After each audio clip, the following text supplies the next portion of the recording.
Peace. Welcome to the Empress of the New Earth channel. I am so happy to have you here.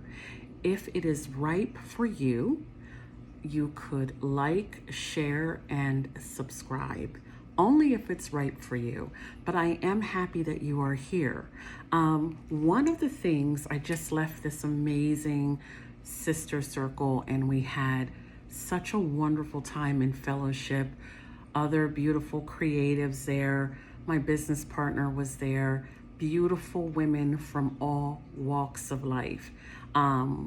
We are going to have the divine feminine and the divine masculine meeting together because that's really what it's all about. There is this concept of separation, but the reason why there's so much turmoil in the world right now is because we're not combining forces. So it's such a beautiful thing to be supportive to each other. And on that note, we had a conversation about how much of yourself do you show or give to someone that you have just met, someone that you're connected to, that you feel a connection of some sort, and you're just getting to know each other, and you are now talking about who you are, what your plans are in life, and other things on a personal level so that you can know them better. But how much of yourself personally do you share, and why? And it was a very interesting topic and some very, very interesting feedback. One of the sisters shared that if she feels as though she's connected immediately and they're soulmates, or she feels that connection that deep, that there's nothing that's off limits. And she did share that that definitely didn't serve her well a couple of times. She had a false perception of that person being her soulmate, and then in time found out that it wasn't. My answer is that I do not share any part of myself in terms of my goals, my secrets, some of the things that I want to achieve, my history in terms of my personal history, my family, or any of those things. My friends, you won't know any part of me until I feel I can trust you. And I firmly believe that those first few months will reveal a person. Well, for me, one of my problems is that I don't share some of the gifts that I have, and I won't share them on here as well. But part of the process is I can read right through people, and I allow them to lie. I allow them to show up as a different representative. I allow them to think that I am the most gullible, slow, green, well, how ironic is that, person on the earth. And in that way they can unfold and show out early enough for me to dismiss them. If they are not respectful, if they are not walking in their truth, if they are showing up as an illusion. And there are many people out here I call the cult leaders who, have this perception that they are so much and they talk so much and you don't see anything.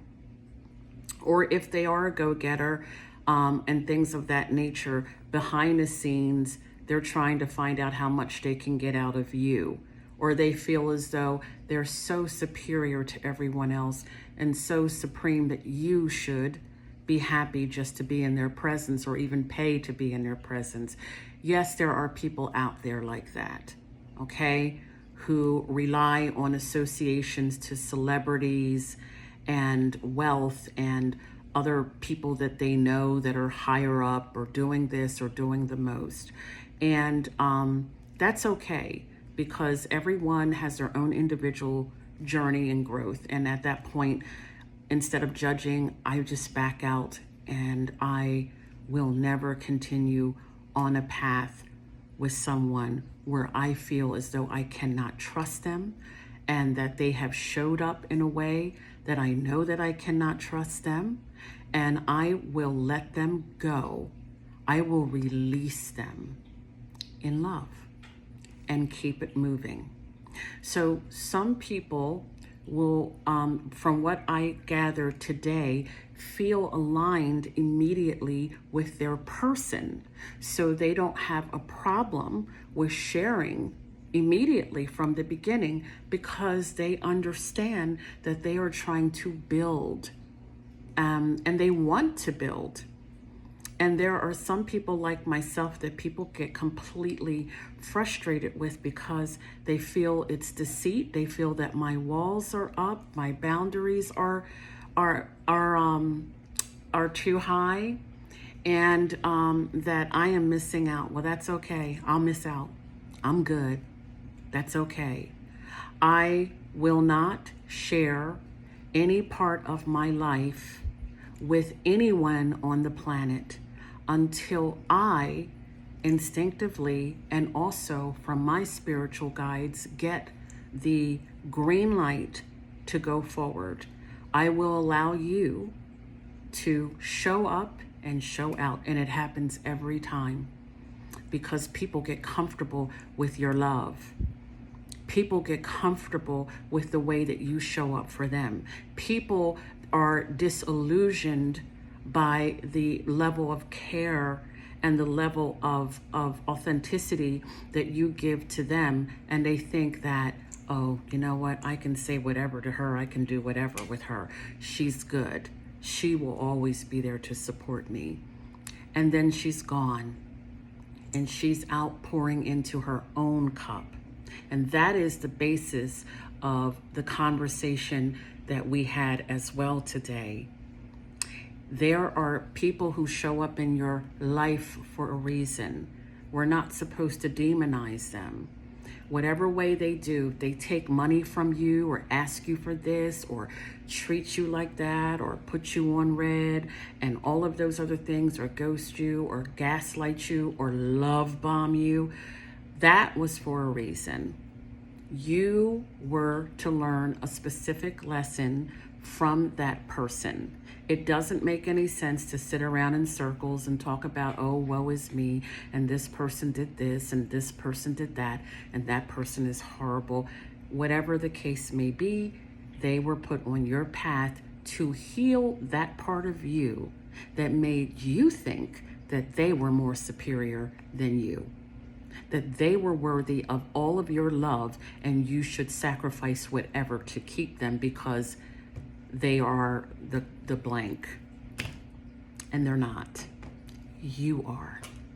So you pour into your own cup. You learn what aspect of yourself, because we all have aspects of ourselves that are drawn to toxic people.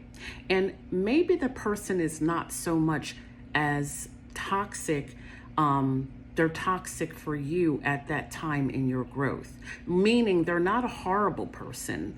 They are not aligned in your highest frequency. If you're healing yourself and you keep attracting players, there's some aspect of yourself that continues to attract that same archetype. Go deeper. That's where the shadow work comes in. That's where you have to sit back and understand fully, what is it about yourself that keeps attracting those people?